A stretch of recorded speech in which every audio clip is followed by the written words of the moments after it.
Bismillahirrahmanirrahim. Assalamualaikum warahmatullahi wabarakatuh. Baik teman-teman, pada kesempatan malam hari ini saya akan menjawab 3 pertanyaan dari dosen saya mengenai artikel dari jurnal terkait pembahasan larangan hadis bepergian tanpa disertai mahram. Yang mana jurnal ini membahas dari sisi pendekatan hadis itu sendiri secara komprehensif seperti itu. Langsung saja pertanyaan pertama itu saya bacakan. Mengapa kajian terhadap tema hadis tersebut dinilai penting dilakukan? Mengapa penting? Karena tema-tema hadis terkait larangan bepergian tanpa mahram pada hari ini itu termasuk sebuah hadis yang trending. Saya kira trendingnya di mana? Ya di media-media sosial, baik di WhatsApp, Facebook dan lain-lainnya. Kenapa kajian ini penting dilakukan? Karena salah satunya acap kali ada anggapan-anggapan atau pemahaman dari masyarakat yang kurang utuh terkait hadis ini. Jadi maksudnya masyarakat itu mengambil pemahaman dari hadis ini itu kurang penuh gitu, masih setengah-setengah kalau boleh dibicarakan. Nah, maka dari itu para intelektual muslim dalam hal ini sangat diperlukan. Untuk apa ya? Untuk mengkaji, untuk menggali-gali bagaimana sih hadis tersebut dipraktekkan dalam masyarakat, hadis tersebut sebaiknya dilakukan itu seperti apa. Karena yang mana para intelektual muslim atau dalam hal ini ya para muhaddisin, mereka mempunyai piranti keilmuan yang membahas terkait hadis itu sendiri. Ya mungkin dari sisi syarahnya, dari sisi asbabul wurudnya, dari sisi bahasa Arabnya bagaimana. Itu di situ. Karena dengan harapan hasil kajian dari para intelektual muslim itu sendiri menghasilkan sebuah jawaban, sebuah pemahaman yang utuh yang bisa dikonsumsi oleh masyarakat secara luas atau dikonsumsi oleh publik, istilahnya seperti itu. Terus pertanyaan yang kedua, mengapa satu hadis yang sama bisa dikaji oleh orang yang sama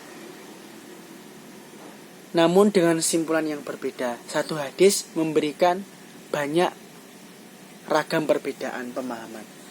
Ya kalau menurut saya mungkin kapasitas keilmuan setiap orang-orang, setiap ulama atau setiap muhaddisin dalam hal ini itu kapasitasnya berbeda-beda. Karena kan penguasaan ilmu juga mungkin berbeda-beda, makanya hasilnya yang disimpulkan dari hadis ini bisa beragam seperti itu salah satunya. Yang kedua mungkin karena kondisi sosial mereka atau kondisi historis, situasi dan kondisinya lah mungkin berbeda dari para pengkaji seperti itu. Itu yang kedua. Yang terakhir, yang nomor 3, aspek apa yang tidak dikaji oleh 2 artikel tersebut sehingga Anda merasa perlu melakukan kajian lanjutan sebagai menutup kekurangan dari keduanya. Kalau menurut saya, aspek yang kurang dari 2 artikel ini yaitu terkait sampel lapangan. Maksudnya data-data terkait orang menanggapi hal ini tuh bagaimana.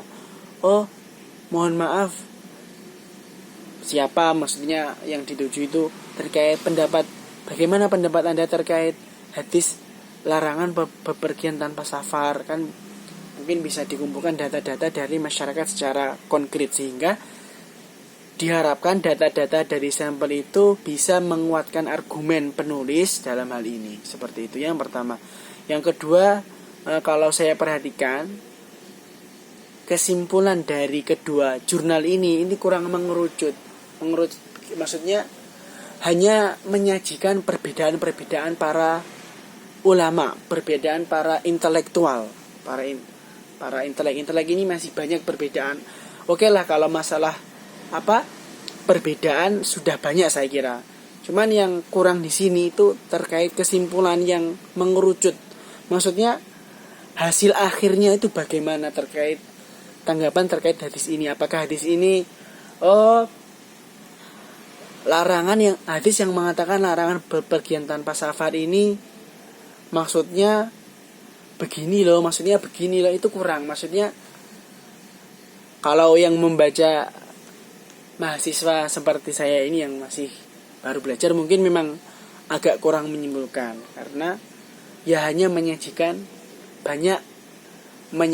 perbedaan pendapat saja, perbedaan syarah saja, kurang esensi dari kesimpulan finalnya itu kurang. Kalau menurut saya itu mungkin ya karena saya masih mahasiswa semester 4 atau karena memang kurangnya referensi yang saya baca atau bagaimana. Yang jelas yang saya rasakan, dan mungkin kalau saya diberi kesempatan untuk menulis melengkapi, ya insya Allah yang saya tekankan dalam hal ini terkait kesimpulan akhir. Harusnya begini-begini itu mungkin yang harus dilengkapi. Mungkin ini yang dapat saya sampaikan. Semoga ocehan, maksudnya sharing jawaban pada kesempatan kali ini dapat bermanfaat untuk saya sendiri khususnya, dan juga dari teman-teman apabila ada yang mendengarkan seperti itu. Kurang lebihnya mohon maaf. Wal afu minkum. Wassalamualaikum warahmatullahi wabarakatuh.